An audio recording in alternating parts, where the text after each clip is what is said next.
Welcome into 49ers Access. My name is Sterling Bennett, and today we're going to recap and react to the San Francisco 49ers naming their practice squad for the 2025 season and get into many more of the roster moves that were had today, including signing Marquez Valdes-Scantling at the wide receiver position and discuss many of the injuries updates that we got today from Kyle Shanahan and John Lynch. So much to get into, so stay tuned and like, share, and subscribe to the show.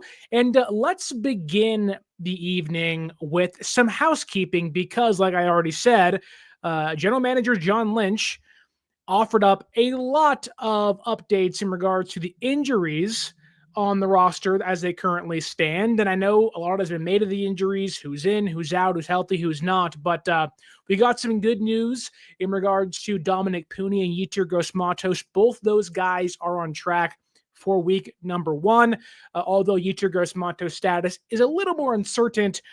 Dominic Pooh seems to be on track to return against the Seattle Seahawks for the season opener. Jordan James and Upton Stout, rookies that did not participate in the preseason. James had the broken finger, Stout had the calf injury. Both those guys did return to practice today as well. So again, San Francisco, for all the injuries they've had, once again, in back-to-back practices, getting healthy. This is on top of getting back Micah Williams and CJ West and others a couple days ago. So some good stuff there. However, where there is good, there's always bad. Where there is yin, there is always yang. Where there is Harvey Dent, there is always a two-face. And in this case, as expected, wide receiver Zakelj Cowing was placed on injured reserve today.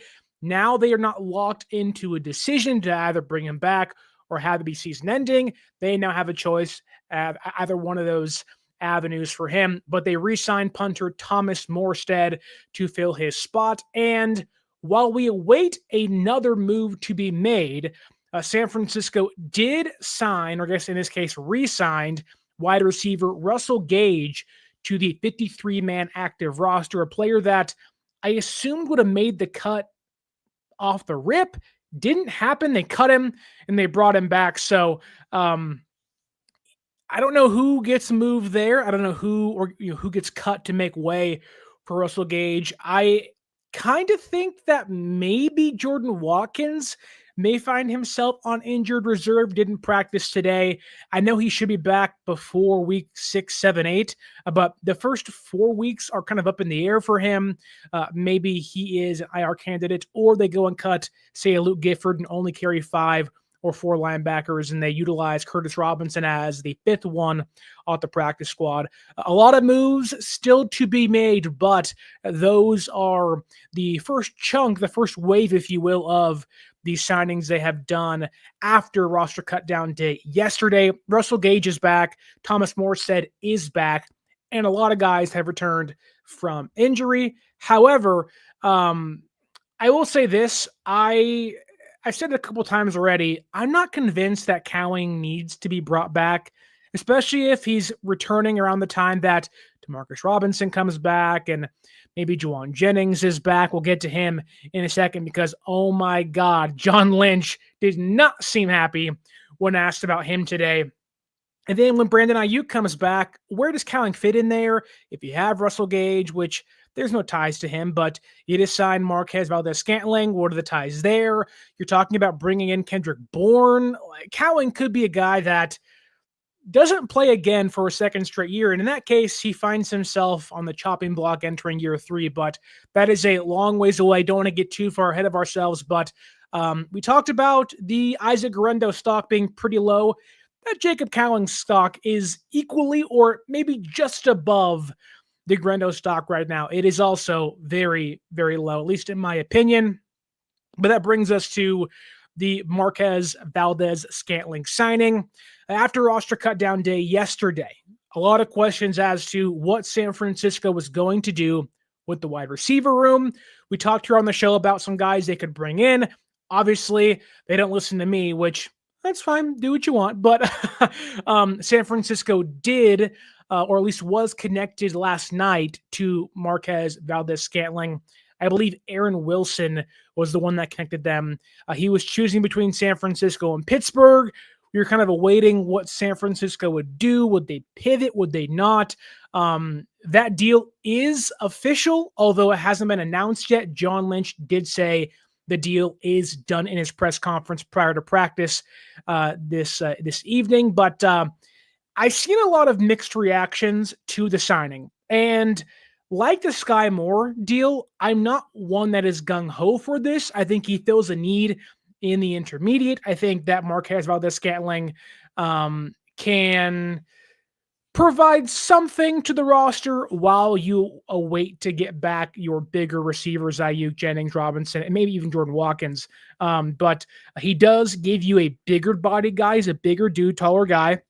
He can play the X wide receiver spot on the offense. So it does give you some much needed depth.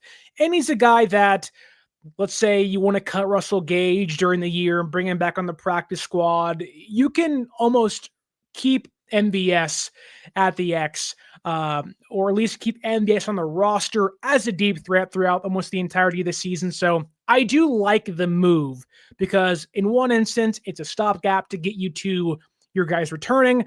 On the other instance, he's a guy that has won 2 Super Bowls. He's a proven guy, albeit not as this big, awesome number 1 receiver, number 2 guy. He's a 4, he's a 5.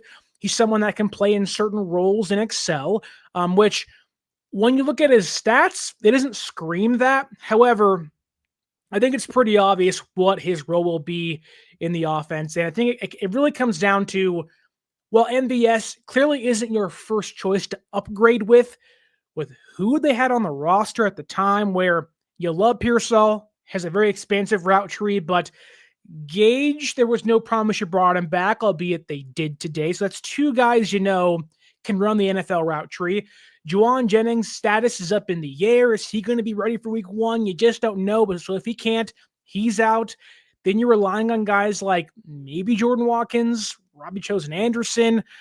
Your route tree gets really limited, which thus limits Kyle Shanahan's offense in return. So getting MVS in the offense allows Kyle to have 2-3 receivers that can run the entire route tree, and in MVS's case, give you some deep threat speed at the same time. Again, not a big signing. We have no idea what the actual financial portion of the deal is, but it's a 1-year deal, not much connected to him being MVS for a long time. So I like the signing for depth. I like the signing for a Band-Aid, if you will, on the current receiver depth chart. And the last 2 seasons, again, the stats don't really work in MVS's favor.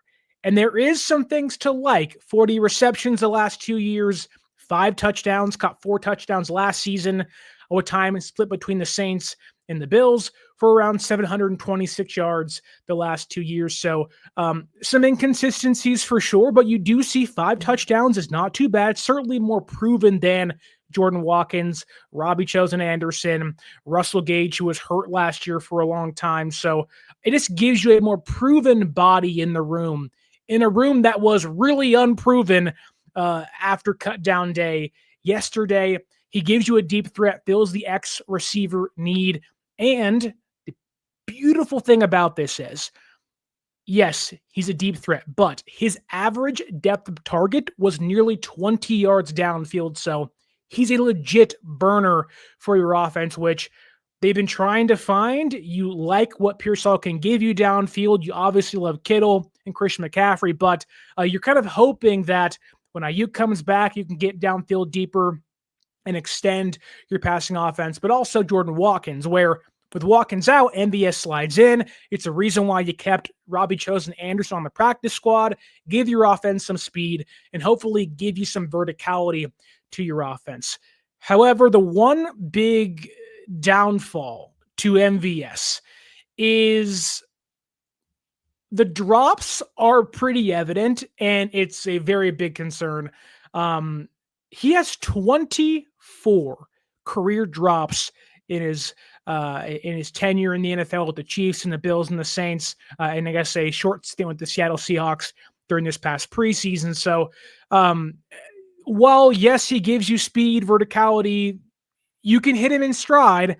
Doesn't always mean he'll come down with the football, but in the intermediate, the San Francisco is desperate to find bodies.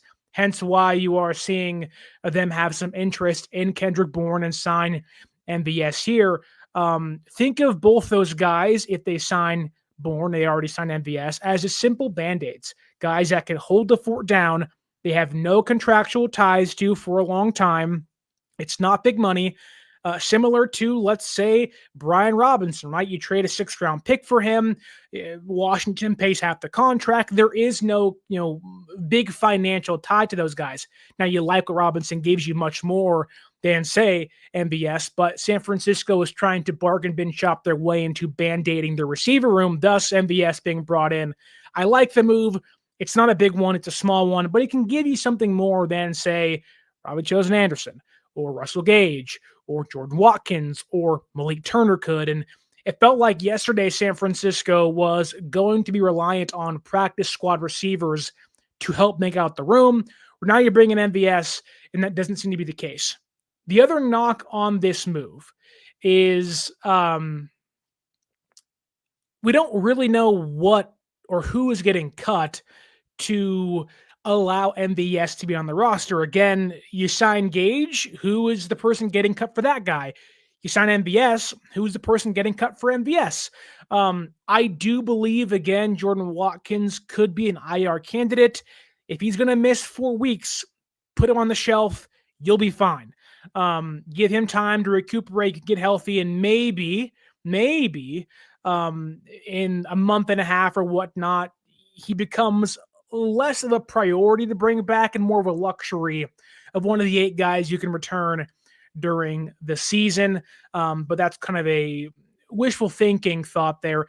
The other one, the big one, is Jauan Jennings. And I want to get into Jauan because right now the receiver room is Ricky Pearsall, Sky Moore, Russell Gage, Marquez Valdes-Scantling, and Jauan Jennings. And I'm not sure if you guys caught John Lynch and Kyle Shanahan's press conference today. John Lynch had to answer about 4 or 5-ish questions about Jauan Jennings' status, and he seemed done, irritated, pissed off, upset, whatever negative adjective you want to utilize to describe John Lynch. The hair was distraught. He was given the exact same answers. He was short and to the point. You can tell, whether it's because of the calf injury or because of the contract stuff, they are kind of coming to a head with Jauan Jennings. I do believe Jauan Jennings' calf is an issue. I am one that believes that it's not simply just contractual-based problems they have in between them.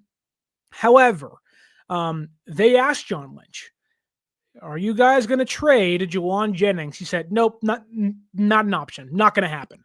And that was it. They asked him, did Jauan ask for a trade? He said, yep, he did. We said no, and we moved on since then. You can tell. They want to get past this. They're irritated. They're done, which maybe lends more to the idea that this is more contractual based than not, which could be the case. Usually you don't show frustration to that extent. If it's just an injury, usually you want to give guys time and whatnot, but it does seem like maybe things are more contract related than I'm leading, or I believe they are, because Lynch was very upset, very irritated, and maybe that was because they badgered him, but he essentially told the media today that Jauan Jennings came in, wanted the new deal, asked for a trade when we said no. We said, we're not going to give you a trade. We'll try to work things out with you. And they have been trying to get a deal done with Jauan the entire offseason. Lynch confirmed that today too. So they are trying to narrow things down, but the longer this thing waits, the longer this thing kind of festers under the surface, the more pressure builds up for week 1 against Seattle. And I would assume if Jauan is not out there week 1, something maybe irrational may happen. I'm not saying a trade or something like that, but it does force San Francisco's hand to either say, okay, if the calf injury is legit, we want you back healthy. We have to find a room for receivers on the roster. Jauan Jennings, you're on injured reserve for the first 4 to 6 weeks this year. which isn't what they want to do, but it does hurt Jauan in the process. Lynch also did confirm today that the incentives in Jauan Jennings' deal were all for last season. That's not on the table this year. Now, maybe there are some, he didn't go much into that, but he did say the incentives are not in Jauan Jennings' contract for this year. So that may be another reason as to why Jauan wants a higher guaranteed contract. But it does seem as if things are coming to a head. Lynch is pissed. Kyle's pissed. And if they don't get a deal done soon, maybe Jauan Jennings finds himself being on injured reserve. I don't think a trade is viable. I think trading Jauan like Ayuk last year, which they didn't do then, the time has passed. It is either play or not. Put up or shut up. And I think San Francisco very much is in that point of time where it's like, look, we're done. We're done. Stop messing around. Either you're hurt or you're not. You can play or you can't. Sign the contract or we're done here. That's what it seems like is the case right now for San Francisco. It sucks to be there. I don't blame them for this. This to me is a mandate handed down from Jed York and Prog Marate. Kyle clearly wants to pay his guys. If the reports are true, he ran up to John Lynch's office and said, don't trade Ayuk, don't trade Ayuk. I think of the receivers, of the offensive players, Jauan Jennings is the guy Kyle would really want to pay that's up for a new contract, whereas Jed York is like, no. I gave you guys an empty checkbook, a blank checkbook, and you burned through it, and now you have to reel things back in.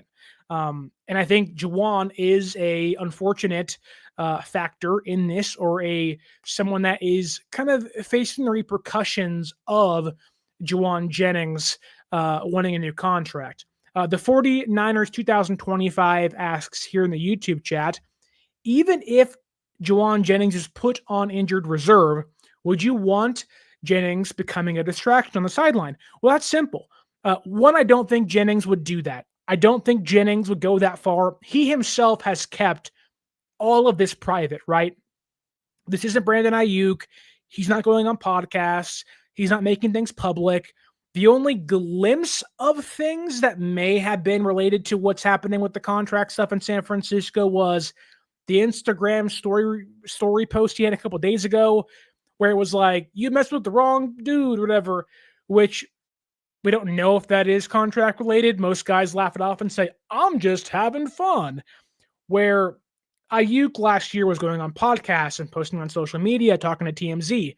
I don't think Jauan is that guy. He wants to get paid. And maybe we do see a ramped up, Instagram, campaign to get paid by the team. Maybe he removes the Niners off of his Instagram, which is nothing new for the San Francisco 49ers. But I don't think Jauan becomes a distraction. And if anything, if the cap is that big of a deal, just tell Jauan, go in the suite. That's where you're supposed to be. Go up in the suite. That's where you need to be. So there is ways San Francisco can avoid having Jauan be a distraction, but I don't think he would even be one if he was sidelined for a 4-week period or maybe a month and a half of time to begin the season. So I don't think that would be a problem, but it really does put San Francisco in a bind with the receivers because let's say Jauan can't play. That does make it easier to carry guys like Gage and MVS because they would take up one of his roster spots, but it does put San Francisco behind the 8 ball because you only have 4 guys on your current roster as receivers if Jauan can't go. Right now you have 5, and even then, Pearsall's the 1. If Jennings can't play, who's the 2? Russell Gage? Sky Moore? MVS? I'd probably lean towards MVS, but I don't really know if that's the case. Maybe it's Russell Gage and MVS becomes the slot receiver in the meantime. But Sky Moore's been here longer, albeit MVS played in the Kubiak system in Seattle, which shouldn't be too hard to kind of come in and assimilate to San Francisco's offense. But it puts San Francisco in a really tricky spot.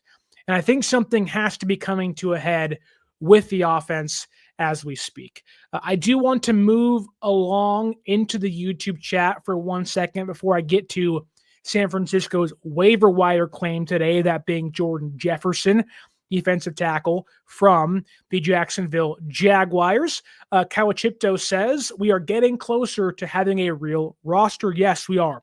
San Francisco is getting healthy. San Francisco is narrowing down their roster. Obviously, it's already at 53, 55 guys, and you'll figure things out tomorrow too. But I love, for the most part, their practice squad. We'll get into some guys I wish they would have claimed throughout the day, but none of their guys got claimed off waivers that you hoped got brought back. I see Omega Dread asking, what about the Hulk, that being Sebastian Valdez? This is why you shouldn't overreact to roster cut down day releases and waves, because Sebastian Valdez, the standout UDFA, was able to be retained on the practice squad by San Francisco. So some really good news there. And San Francisco did not lose a single young player they were hoping to retain. They did lose 2 veterans, but we'll get to those guys later on in a second. We have the 49ers 2025 asking or saying here in the YouTube chat that I don't understand why the Niners brought back the same players they cut. Is the Niners not interested in developing new players? We might as well bring back Dante Pettis or Ambry Thomas. I think we need to bring in another person to evaluate players. Louis Riddick from ESPN. This is becoming a problem. I'd push back on that to say that while it's a pretty bad sign that the NFL didn't value the depth that you had, but we knew coming into the season San Francisco's depth wasn't going to be there because there was going to be an over-reliance on veteran players that haven't been able to stick other places and younger guys that are unproven. So sometimes that leads to a lack of depth. I do think San Francisco does have some depth. Running back certainly has it. The defensive line certainly has it. Linebacker definitely has it, but the offensive line has some questions. The receiver room definitely has some questions. Cornerback has some, but I push back on the point that San Francisco shouldn't have brought back the players they cut, because you cut guys, some of them at least, with the intention of putting them on your practice squad.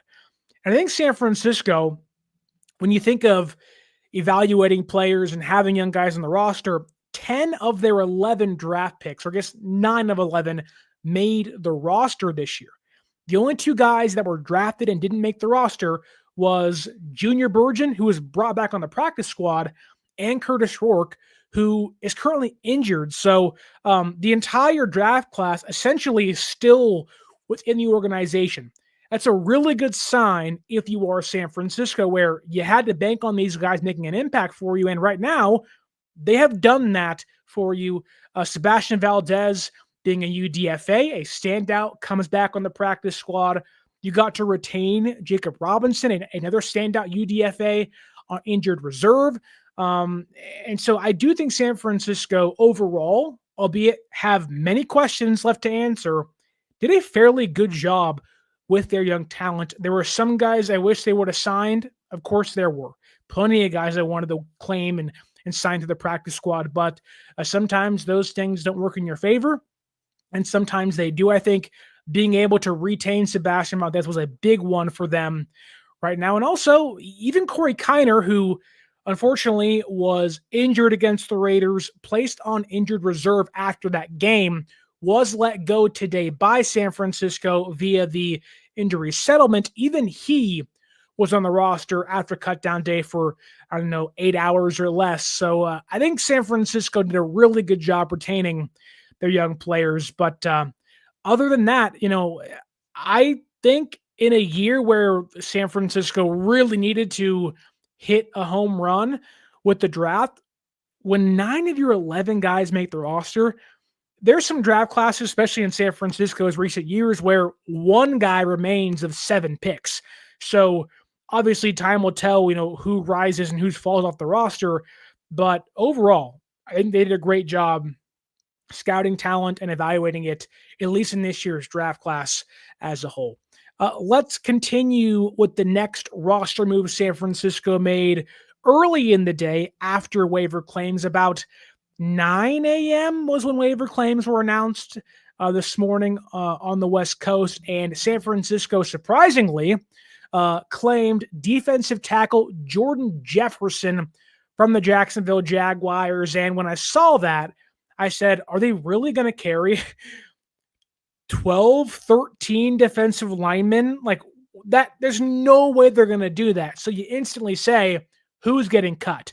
My assumption was Robert Beal Jr., maybe Jordan Elliott because of the contract stuff, but no, San Francisco did indeed waive Evan Anderson today to make way for Jordan Jefferson.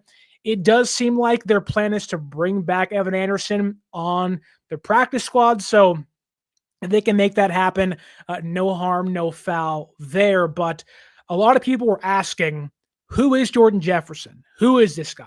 There's like 19 Jordans on the roster.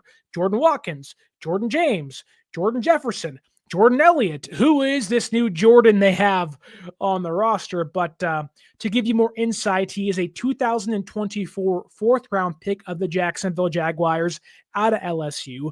And you might be wondering, what's the connection? Why Jordan Jefferson and not, say, Esa Pole or Logan Brown, a tackle? Why not somebody else maybe you wanted to claim off waivers from a different team? Damian Martinez, Chris Pooh, the linebacker. Why Jordan Jefferson? Ethan Waugh was in San Francisco for a pretty long time in the front office.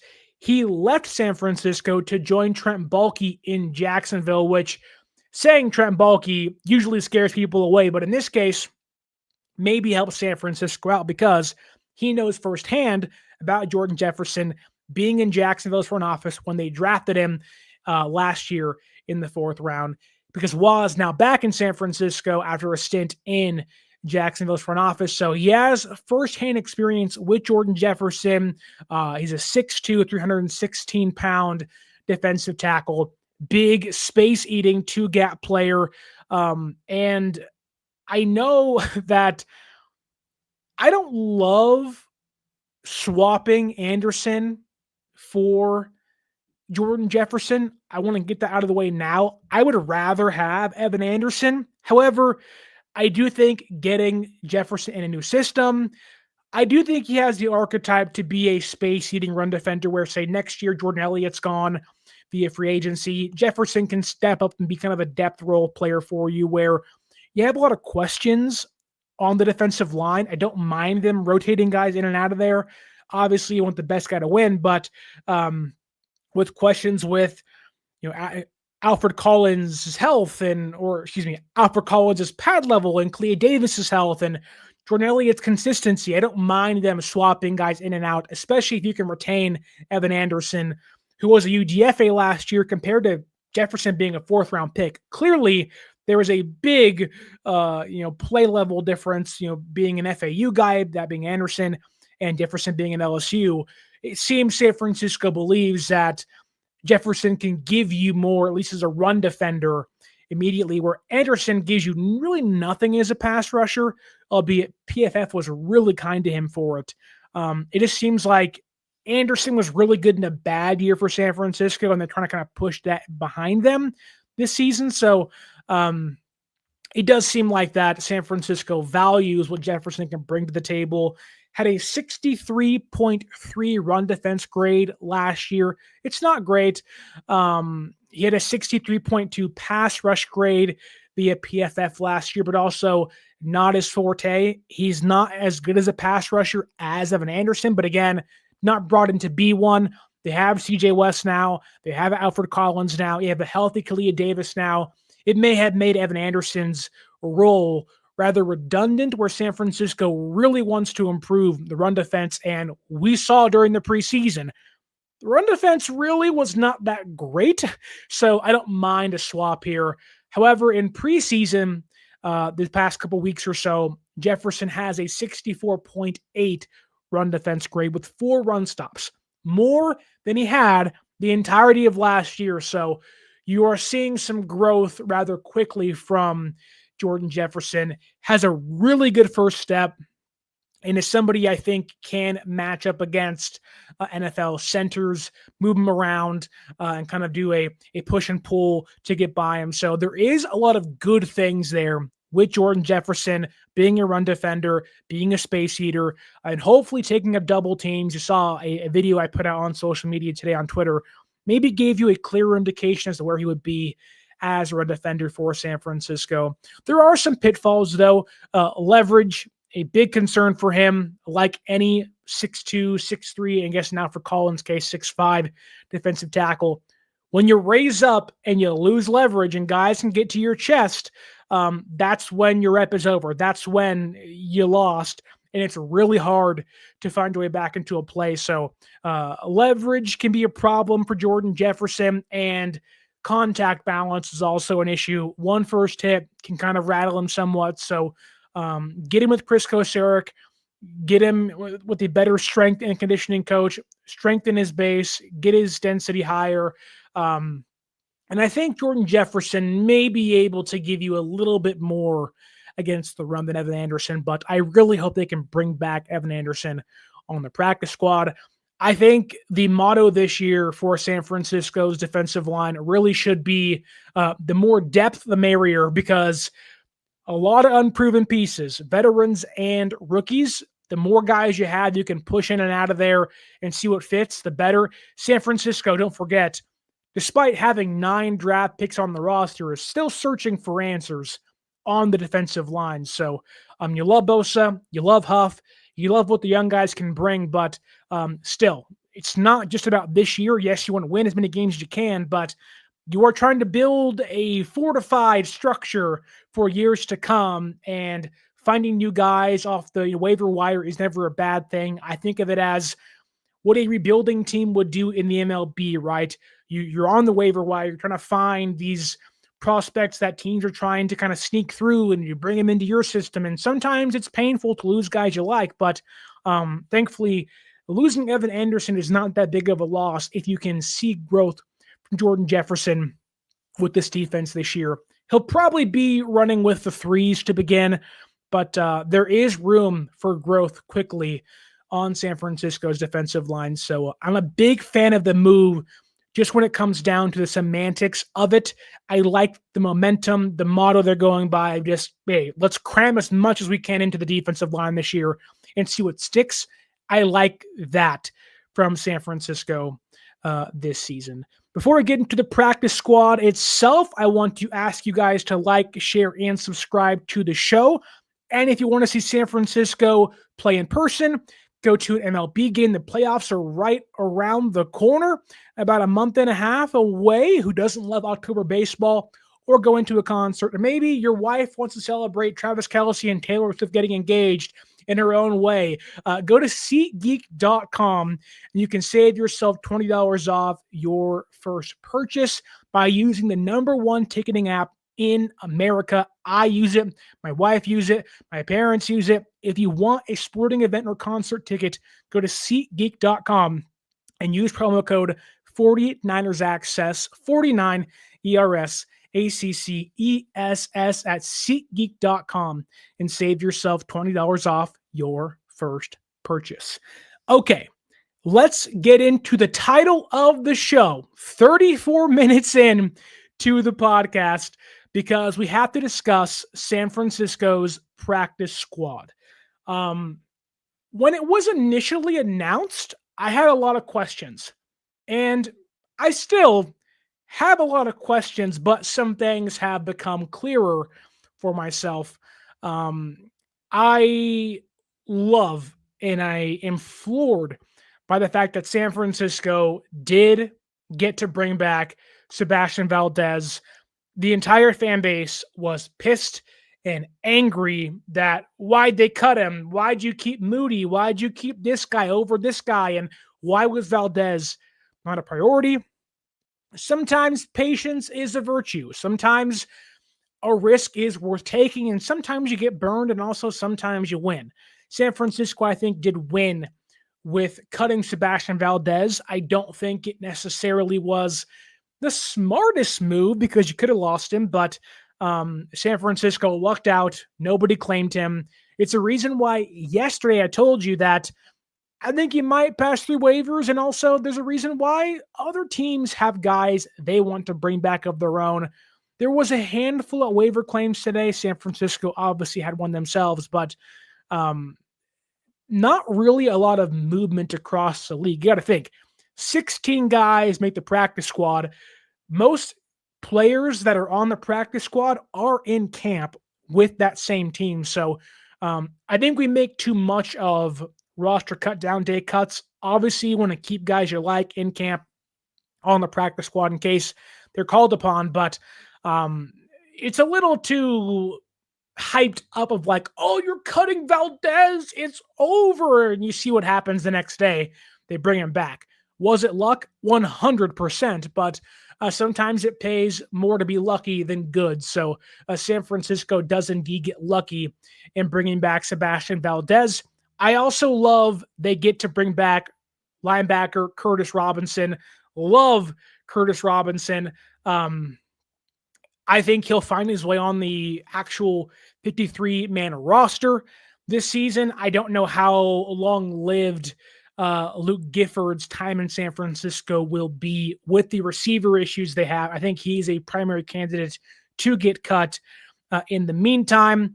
I also believe that San Francisco can cut other guys like Drew Moss, who I don't want to cut, but the odds are he passes through waivers at a higher rate or a higher percentage tomorrow than, say, 2 days ago.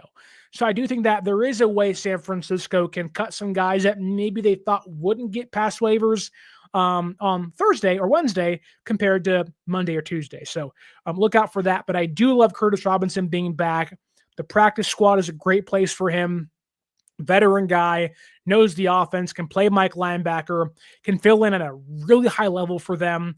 I think, had they not brought in Gifford and Bethune not grown quickly in year 2, that Robinson makes the roster outright. And I think at a certain point, he will be on the roster by the end of the season. So love that move. It's a great depth piece to have. It also affords San Francisco the ability to, again, cut guys like Luke Gifford and maintain some depth in that room in the meantime. So love that move. Happy he's back. Love Curtis Robinson himself. He's a good dude. He's earned his way on the roster. I also love being able to bring back Jalen Graham. I thought Graham, although I knew he wouldn't make the roster, he has shown a lot of growth this preseason. Looked like an NFL caliber player for the first time. I was surprised nobody claimed him, but again, waiver claims get tricky.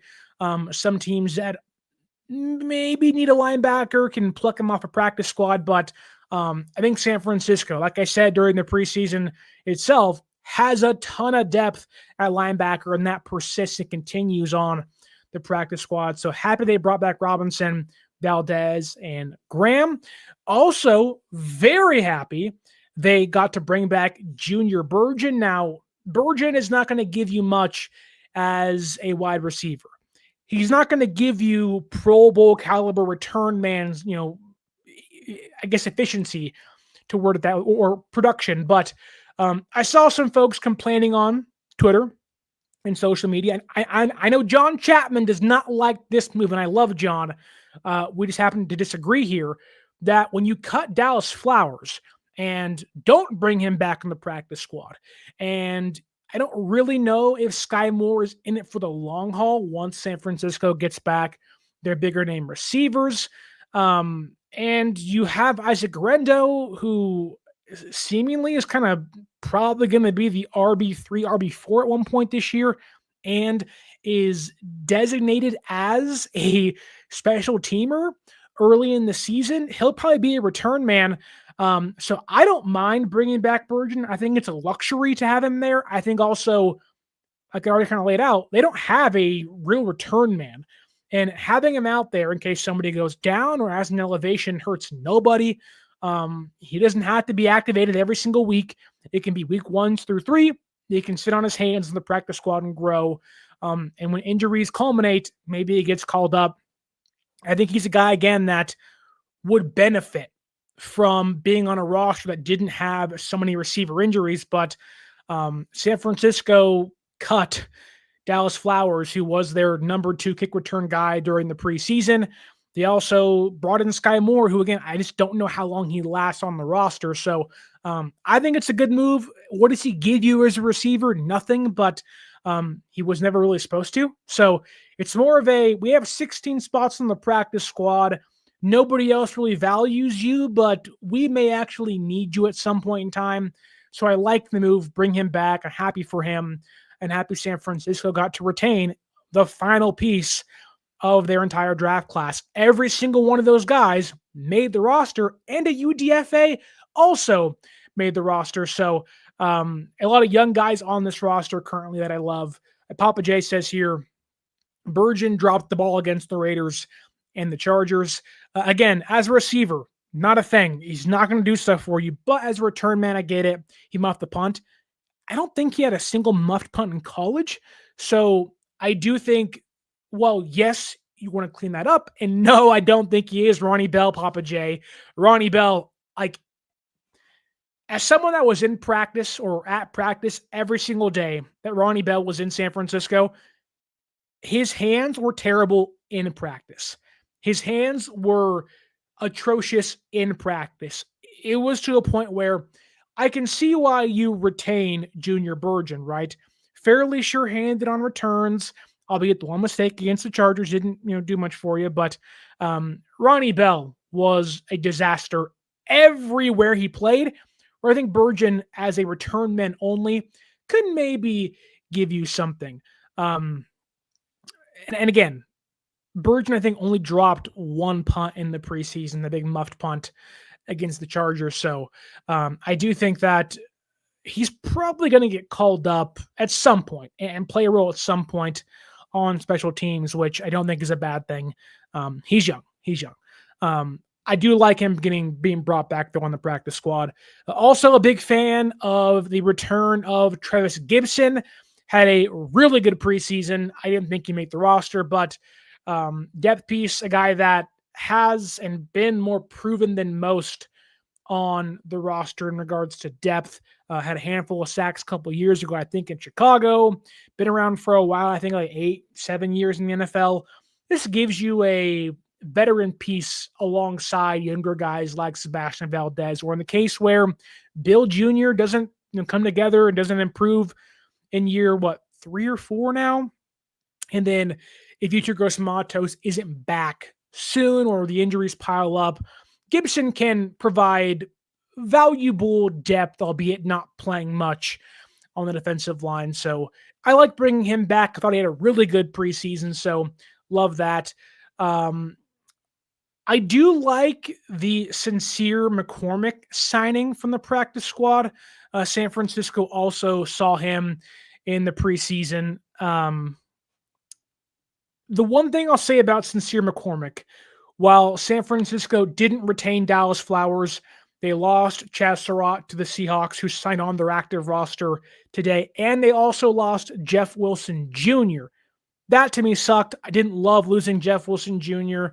I love El Jefe. Thought he'd be back, but while Sincere McCormick doesn't give you 4.3 speed, 4.5 speed, I think he ran a 4.6 at the NFL Combine, which was a handful of years ago for him. But the one trait you love about McCormick is the contact balance. Not going to be a wide receiver for you that much, but he fights through contact. He stays up. He can, fight for the extra yards. He's decisive in his runs. The vision isn't great, but he knows how to get, low between the hips, move around guys. So I like the pick of McCormick. I don't know exactly where he fits in when it's all said and done. However, with the injuries San Francisco has had and the losses they've had to Kiner and Taylor Jr., I do like the addition of McCormick to the backfield on the practice squad. Gives you a body that does fit Kyle Shanahan's system and the things he values as a runner. Like take Elijah Mitchell, for example. Elijah Mitchell wasn't that fast. Elijah Mitchell wasn't going to burn by guys, but what he had was contact balance. He couldn't stay healthy, but he'd fight through yardage. He'd stay up when he was healthy in 2021. McCormick does have a little bit of that. I don't think he's as good as a healthy Elijah Mitchell, but Sometimes the best availability or the best ability is availability. So I do like getting McCormick on the practice squad this year. Does he stay there? I don't know, but I do like him. Lori Matthews asks, who got Jeff Wilson Jr.? The Miami Dolphins. He goes back to Miami, right? Was there last year, got cut, and now was brought back to San Francisco. And they bring him back to Miami, which Jeff Wilson Jr. looked really good during the preseason, but they have a lot of injuries piling up already in Miami's backfield. So that makes sense to bring him back. Strawberry Reacts in the YouTube chat asks me, do you think they bring back Corey Kiner when he's healthy to the practice squad? It's an option. I don't know what Kiner wants, obviously being, playing college in Cincinnati. I think he fits San Francisco's scheme extremely well. He showed off in the preseason, but I would love that. I loved Corey Kiner coming out of Cincinnati. Thought he should have been drafted at some point. If I was San Francisco, I would have drafted him, but they got Jordan James instead, who also I like. But they may try. I just don't know if Kiner seems like the dude that would look for the first opportunity, as he should, to be on an active roster. So that is dependent on the injuries San Francisco has, but I would love to do so. If they can, bring him back. Please, please, please get that done if you can.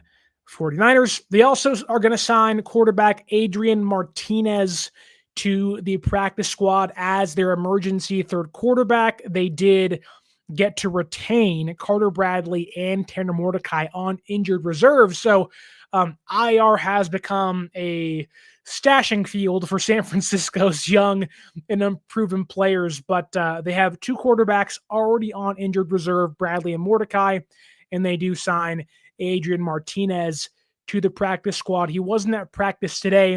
He was flying in, so he'll be at practice, I believe, tomorrow for the 49ers. And Martinez, a more mobile quarterback. You have to play Spencer Rattler and Sam Darnold and Kyler Murray in the first 3 weeks. So getting a more mobile guy in the room probably is a good idea. Martinez, I don't think you trust to be on your active roster or the emergency third quarterback, so I wonder how long he lasts. But I don't know. I'm hoping to God we never have to hear an Adrian Martinez is in the game for San Francisco. So we shall see as that goes on, but there's a reason why you're a practice squad guy. He did play for the Jets last year, so he knows the system pretty well. So that's probably why he was brought in. Again, once you get into emergency third quarterbacks, the odds are, unless they're already in your building, they're not going to be very good anyway. So let's not spend too much time there. They did bring back Robbie Chosen Anderson.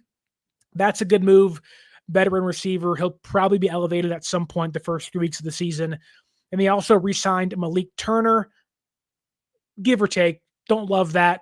I'd rather have Terique Owens back, but even Terique Owens doesn't give me much. I'm shocked they didn't bring back Isaiah Hodgins. That's the move I would have made. But to each their own, it's all about semantics and who you like more. But I would have liked to have Isaiah Hodgins back.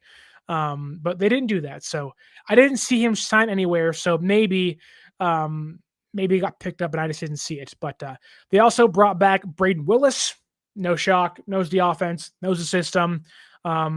Ross Dwelly's out there somewhere. Maybe he's in for a job soon. But that makes sense. Willis can give you something on special teams. He's not a great blocker, but did, I think, show enough during the preseason to be on the roster in some capacity. I thought he'd make it over Jake Tunges, but Willis can give you some special team stuff, which is a good thing to have on the practice squad. They also got to bring back Drake Nugent and Nick Zakelj. San Francisco really kind of held their offensive line together, even the guys they cut. Nick Zakelj, he can be your third center, third, fourth, fifth guard. So I like having him in that spot. If he was the main backup, then I'm yelling and screaming like, what are you doing? But now that he's on the practice squad, love that for him. It's probably where his career will sit for a long time and probably end. But happy to have Zakelj back in that capacity, but I would have rather have had guys like Logan Brown as a tackle, but San Francisco did not pick up a tackle via waivers or the practice squad. So that definitely could have been an option. I don't love Drake Nugent either. So not a big fan of both those guys. Certainly interchangeable with other guys out there, but preferably, I think San Francisco's biggest whiff of the entire process was not claiming Willie Lampkin off waivers from the Rams. And waivers don't work like fantasy football. You can claim anybody you like as long as they get to you. And Logan Brown was out there. Willie Lampkin was the big one. He has that finishing guard mentality San Francisco likes. I would have loved to have him over Drake Nugent, but I get it. The injury San Francisco has, there's a pretty good chance Zakelj is called up week 1 if Dominic Pooh can't go. So I get it, but Philadelphia got Lampkin, which does hurt a little bit. Now he's a practice squad guy or a really deep down depth guy for them. So we'll see there. But the one thing Philadelphia knows is offensive linemen. So that was painful to see. I was a Lampkin fan coming into the draft. I thought San Francisco should have picked him in the draft late in the rounds. They didn't do it then. I thought, oh, now is a great chance to pick him up again. They didn't do it. So there's that. Kyle Chipto says here in the YouTube chat, though, that Logan Brown, the tackle from Kansas, was off many teams' boards off the field issues. It's right. It's true. He actually was kicked off the field, I think, a handful of times at Kansas. So maybe the character concerns was an issue. But Lampkin just is a big hulking beast. I get Kyle likes smaller offensive linemen. So he's so particular in his offensive lineman to a point that it does kind of put a damper on the guys you like in the draft of like, that guy fits and this guy fits. And Kyle's like, I like him thin, no thickness. I like guys that can move. And I get it. They have to pull and whatnot as guards. But I don't know. Sometimes you just got to have some space eaters. But, Kyle likes small, thin, quick guards. And Lampkin isn't a one-for-one comparison for that. But I wouldn't have mind him being on the roster, albeit it did create a problem on social media because you had Jason Poe going at Larry Krueger on X today over him calling Lampkin better than Poe. And man, the drama on Niners in the Niners, fan media realm is unlike any other that I've seen. So that I would say, just get over yourselves. Move on with your lives. It's not that big of a deal. There's room for everybody and all the opinions, unless they're stupid. And in that case, I didn't think Larry was necessarily wrong, but that is of my own accord. The one big mistake I can see being rectified, but right now I have a question about the practice squad, is San Francisco lacks a lot of outside cornerback depth. Obviously, you have Green and Lenore. You can seemingly push Chase Lucas outside. He did it against the Chargers in the preseason, which was fine. You had Darrell Luter Jr., which still don't love that. And I'm really not even the biggest fan of Dallis Flowers, who wasn't brought back, but I thought he was fine. He proved that he can be a depth piece for you. But I know it came down to years of control, and that may have been what led them to keep Luter over Dallis Flowers. But for them to sign Eli Apple back to the team after cutting him during the preseason and training camp, I don't love that as like the last line of defense in the cornerback room. I thought there was some guys they could have claimed and didn't claim. Kobe Bryant being one of them, which I don't know what he gives you year one, but I would rather give him a roster spot than Eli Apple, who is legitimately terrible. Maybe Flowers got hurt again. I have no idea. Didn't hear anything about that, but I do think San Francisco did miss the boat on getting another cornerback that can play the outside, because Lucas and Stout can play the inside, so can Lenore. And so can Ronaldo Green. So like you have nickelback figured out, whoever's playing in there, but you don't have the outside figured out. So if I have like one actual complaint, like one like legitimate gripe with the practice squad, which it's the practice squad, so I wasn't expecting much, but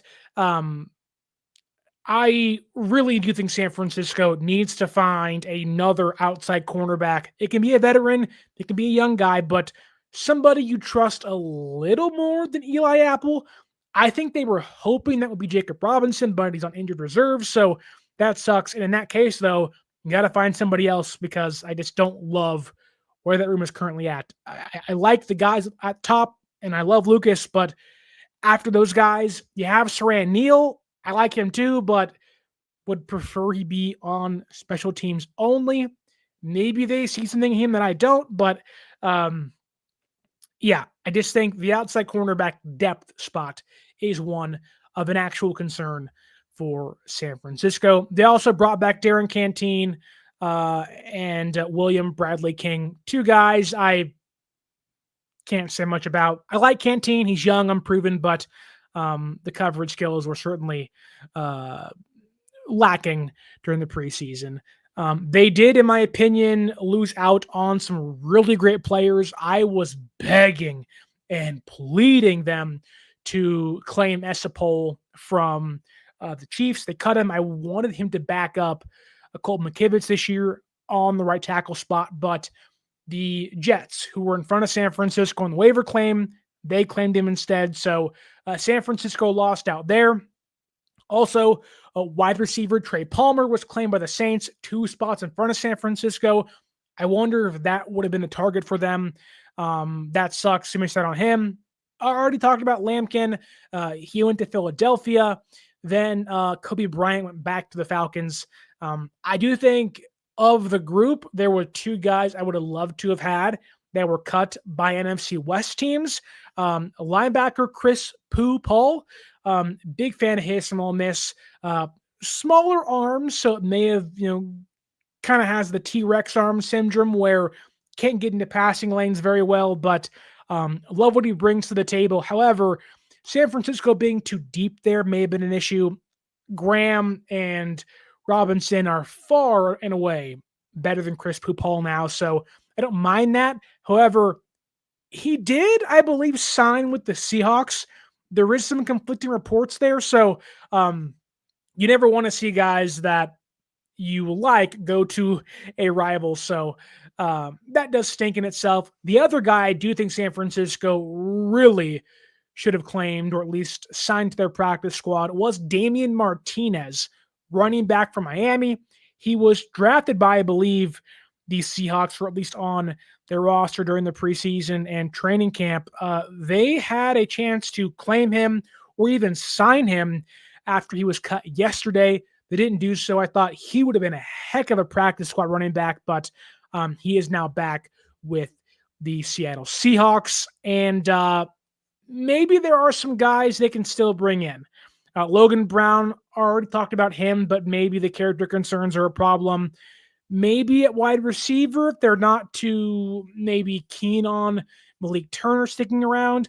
Maybe Javon Baker being a project guy.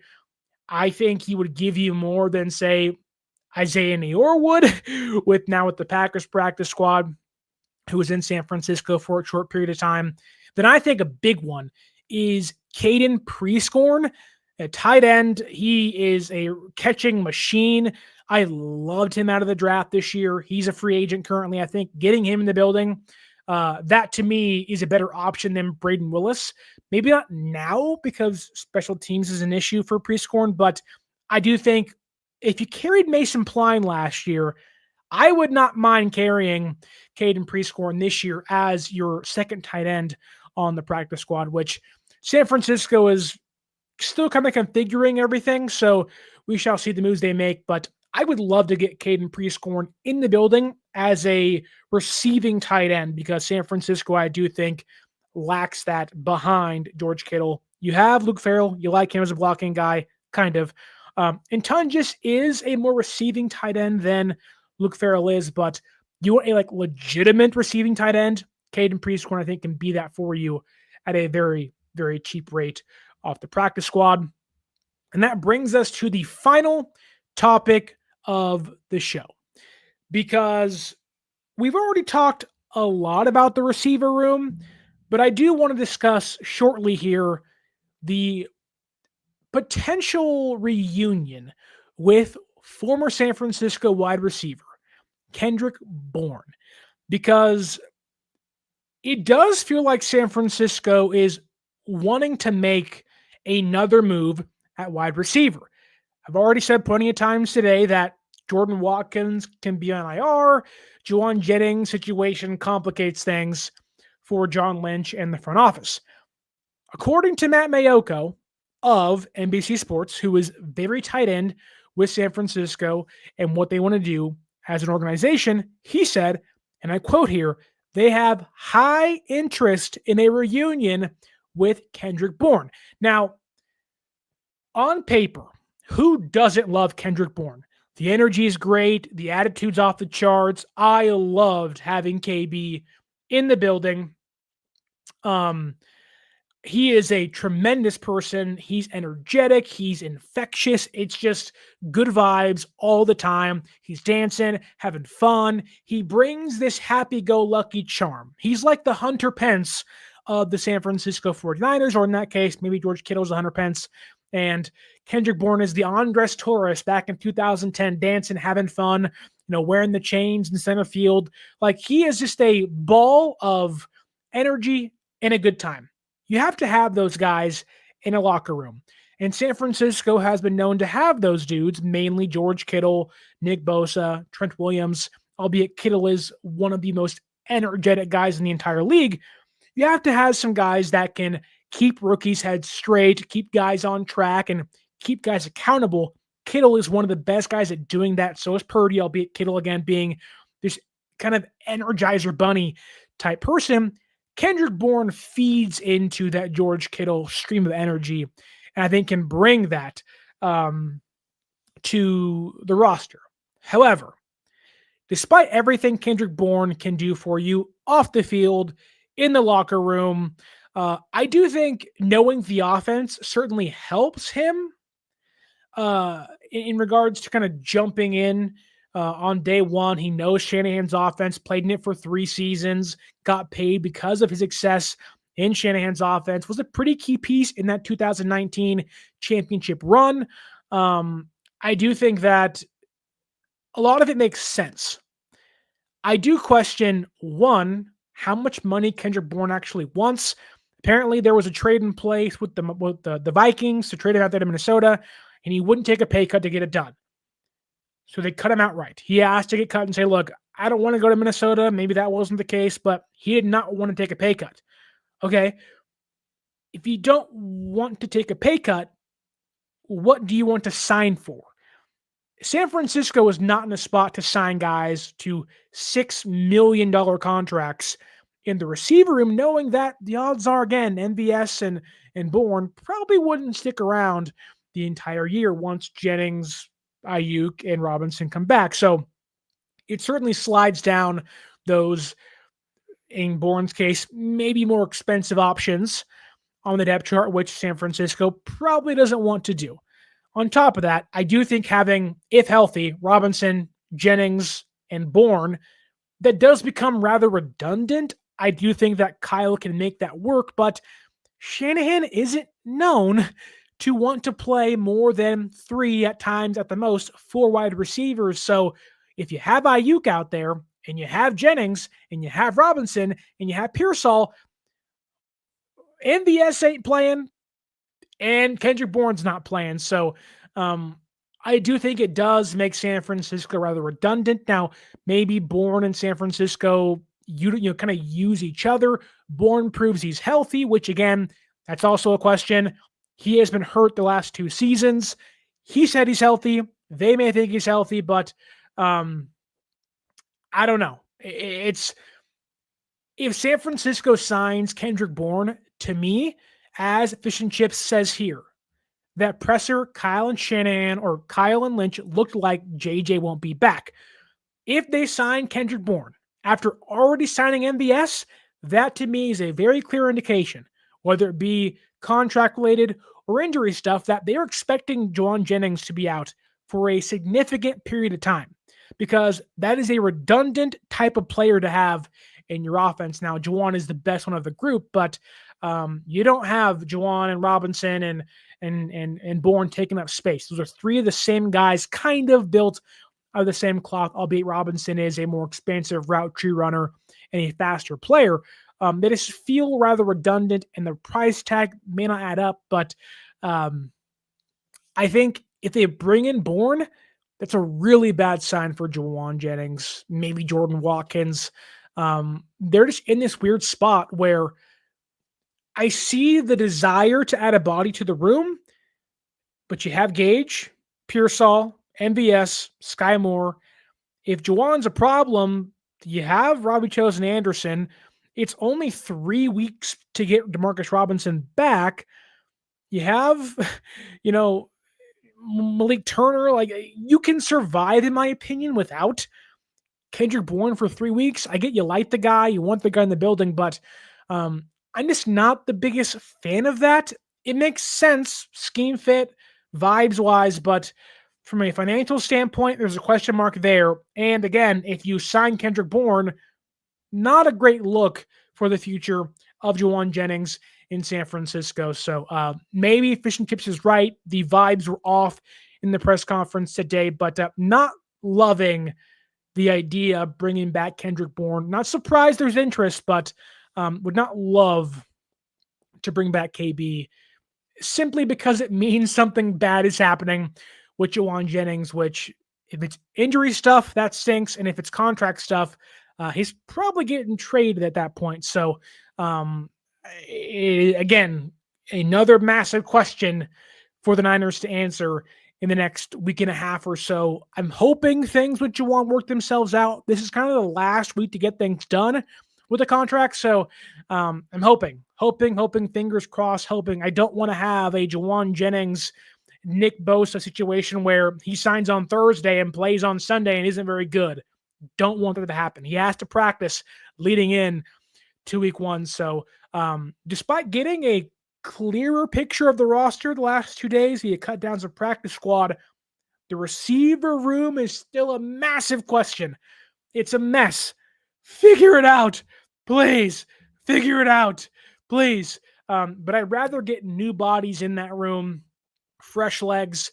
I don't want 31-year-old receivers that have injuries. That's Kendrick Bourne. Give me some new guys, some fresh legs, some new blood.